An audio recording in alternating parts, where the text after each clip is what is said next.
Hi, I'm Miss Tessa with Valley Dance Ensemble, and I'm here to dance a story with you today. Today's story is called Ish by Peter H. Reynolds. Raymond loved to draw. Anytime, anything, anywhere.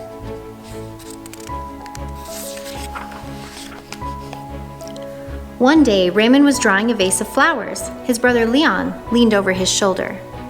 Let's pause for a second.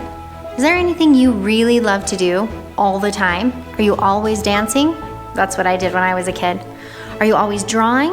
Are you always tossing or catching a ball? Are you always reading a book? Leon burst out laughing. "What is that?" he asked. Raymond could not even answer. He just crumpled up the drawing and threw it across the room. Leon's laughter haunted Raymond. He kept trying to make his drawings look right, but they never did.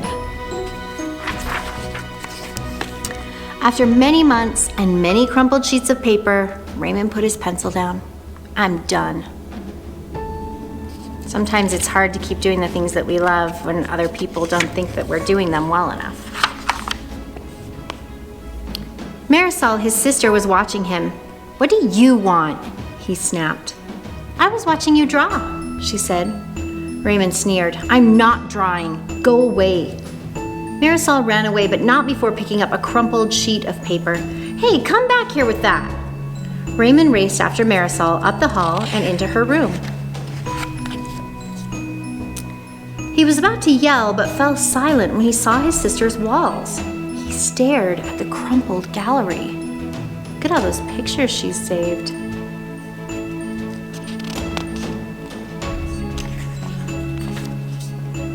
"This is one of my favorites," Marisol said, pointing. "That was supposed to be a vase of flowers," Raymond said, "but it doesn't look like one." "Well, it looks vase-ish," she exclaimed. "Vase-ish?" Raymond looked closer. Then he studied all the drawings on Marisol's walls and began to see them in a whole new way. "They do look ish," he said. Raymond felt light and energized. Thinking ishly allowed his ideas to flow freely. He began to draw what he felt, loose lines quickly springing out without worry. Raymond once again drew and drew the world around him. Making an ish drawing felt wonderful. He filled his journals, tree-ish, house-ish, boat-ish, afternoon-ish, fish-ish, sun-ish. Raymond realized he could draw ish feelings too. Peace-ish, silly-ish, excited-ish. His ish art inspired ish writing. He wasn't sure if he was writing poems, but he knew they were poem-ish. Ponder. Pond, ponder, dream yonder, pond, pond, yond, yond, gleam wander. Raymond. One spring morning, Raymond had a wonderful feeling. It was a feeling that even ish words and ish drawings could not capture. He decided not to capture it. Instead, he simply savored it. He looks much happier, doesn't he? And Raymond lived ishfully ever after. I love this book because it reminds us that things don't always have to be exactly what we expect. So today, that's how we're going to move. We are going to start with things that we are already familiar with, actions in our bodies from sports or things that we see. And then we're going to make them ish and turn them into something new, all our own. So today we're going to start with karate kick. We are going to try both legs. We might add a spin before the kick, or high or low. We might even kick from the ground. But first, let's start with just acting out a karate kick.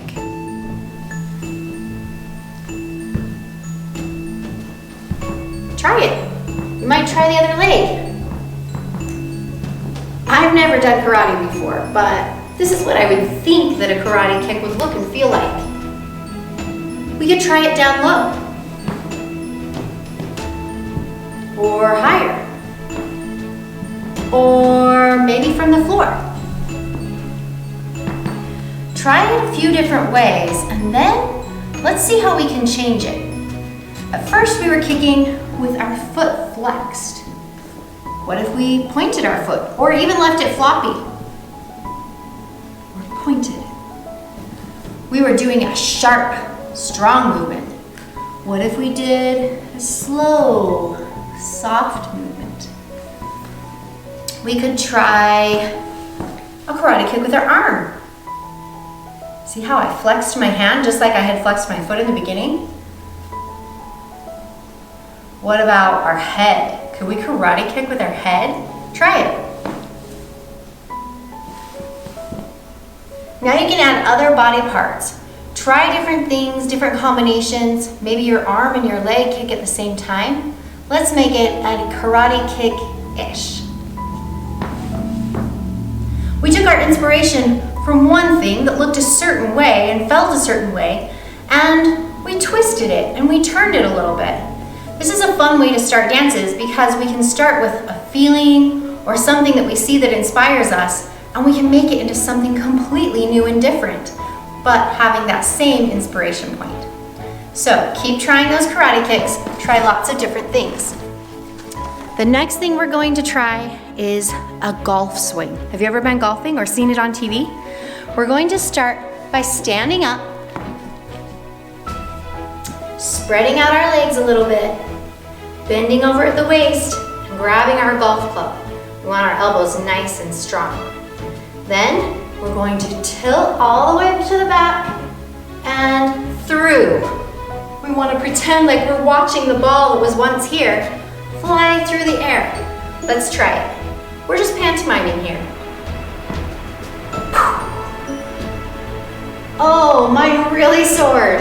Now you try it. Let's get that swinging motion all the way through.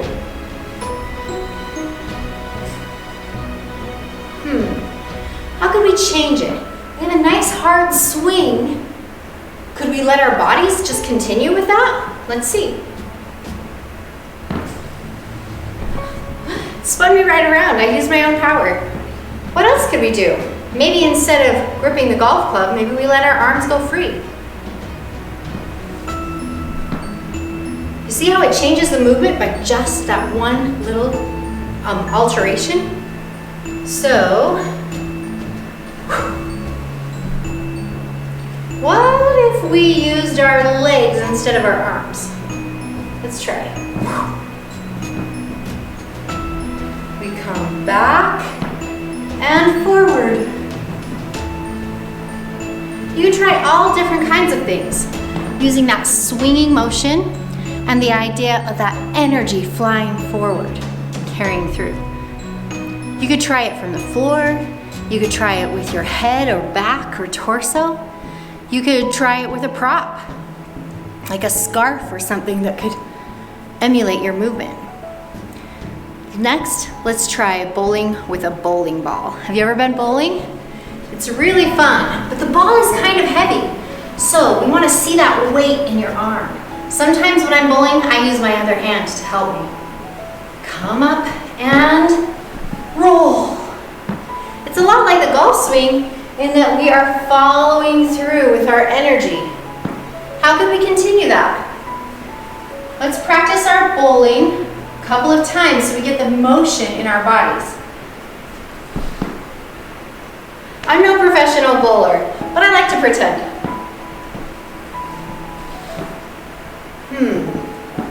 I really like the forward feeling of that energy. How can I use that? I followed through with my whole body, even going to the floor. You could maybe try changing direction and pretending that that ball is going through you. I really like that stretching of energy, so let's try that. What else could we start with? What about a flower-ish? Let's try to make the shape of a flower. So we might have our stem, we might have a leaf, and we might have the flower at the top. Let's start there. It's flower-ish, right? What other shapes could we make to be flower-ish? Maybe the leaf is in our leg.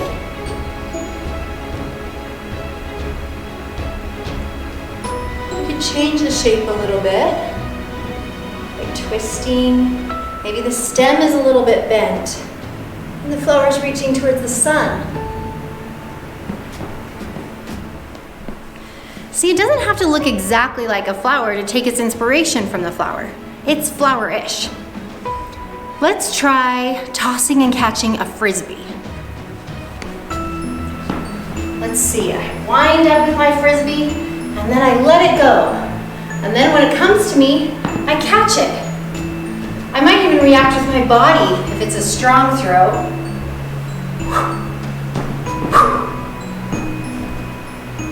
Now, let's make it more frisbee-ish.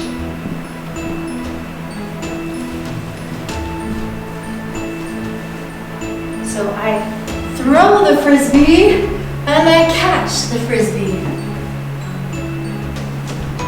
Could we change directions? Maybe change arms?